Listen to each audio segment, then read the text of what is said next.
Welcome. So I'd like to explore the question of the average Egyptian. We're looking at this war today that Putin is fighting in Ukraine, and we ask the question about the average Russian.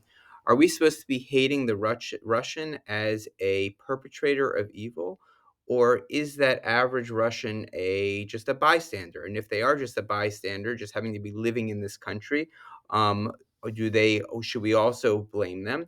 And what about if they are actually a victim as well? So if they are, does that change our understanding of how we think of Russia in general? And the Passover story is a great place to look at this question as well, as we ask the question about the Egyptians. Are the Egyptians active perpetrators of Pharaoh's decrees? Are the Egyptians just bystanders, just kind of living there, allowing bad things to happen? Or are they actively engaged in making those bad things happen? Or are they actually victims itself?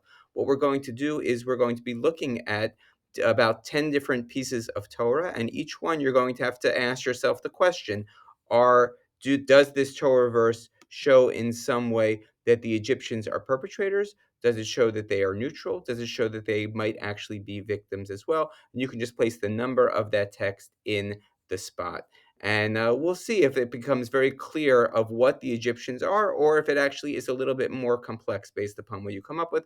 Um, and obviously, if you feel like the verse is inconclusive, if it doesn't tell you really anything specifically, or doesn't help you come to a conclusion about one of these three, then I would just kind of leave it out and move on to the next text. So here we go. Um, Text number one. A new king arose over Egypt who did not know Joseph, and he said to his people, Look, the Israelite people are much too numerous for us. Let us deal shrewdly with them so that they may not increase. So they set taskmasters over them to oppress them with forced labor. Torah text 1, does that show the Egyptian people being perpetrators, being neutral, or being victims? Next one. Now, this takes us back to the final piece of this first book of the Torah, Bereshit, when Joseph is the second in command of all of Egypt, and there's a severe famine. Now, there was no bread in all the world, for famine was very severe. When the money ran out in the land of Egypt and in the land of Canaan, all of the Egyptians came to Joseph and said, Give us bread, or else we will die before your very eyes. Take us and our land in exchange for bread, and we with our land will be slaves to Pharaoh.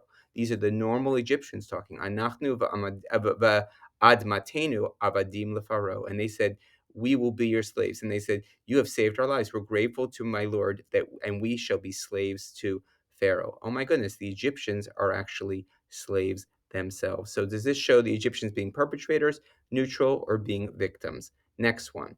Then Pharaoh charged all his people, saying, Every boy that is born you shall throw into the Nile, but let every girl live. Perpetrator, neutral, or victim?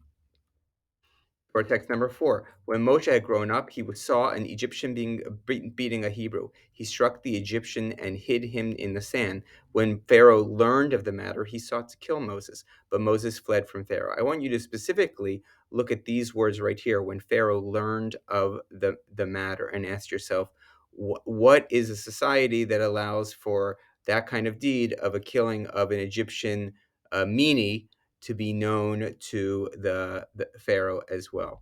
All right, so perpetrator, neutral, victim. Next one, text number 5. And this is God talking, and I will make the Egyptians like your people, talking to Moshe, so that when you go, you will not go away empty handed. And we know that at the end of the story, the end of the Exodus, the Israelites go to the Egyptians and ask for silver and gold, and they are given from the average Egyptian, they are given to the Israelite people. So perpetrators, neutral, or victims.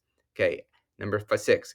God said to Moses, When you return to Egypt, you will perform before Pharaoh all the marvels that I put within your power. I, however, will stiffen his heart so that he will not let the people go. I will harden Pharaoh's heart that I may multiply my signs and marvels in the land of Egypt. So God is hardening Pharaoh's heart. That means Pharaoh's heart is not the way it would be after some of these plagues. Does this teach us anything about the Egyptian people, whether they don't want to let the Israelites go? Perpetrators, they're just indifferent, neutral. They're actually victims as well. This time tomorrow I will rain down a very heavy hail, such as has not been seen in Egypt for the days from the days it was founded until now. Those among Pharaoh's courtiers, Pharaoh's inner circle, who feared God, brought their slaves and livestock indoors to safety. But those who paid no regard to the word of God left their slaves and livestock in the open. What does this tell us about some of the average Egyptians as far as their belief or non belief in God? And does this help us understand that they were perpetrators, they were neutral, or they were actually victims of Pharaoh's kind of bad decrees?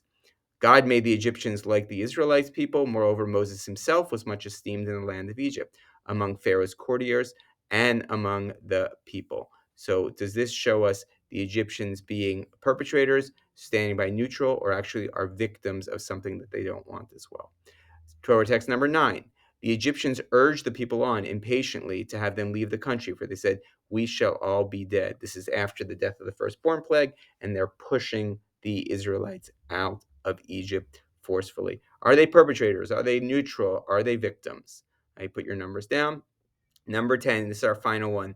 The Israelites journeyed from Ramses to Sukkot. This is as they're leaving. About 600,000 fighting men on foot, and a great mix of other people went up with them. Whoa, let me read that again. And a great mix of other people went up with them. Who are the people who are leaving? Why are they leaving?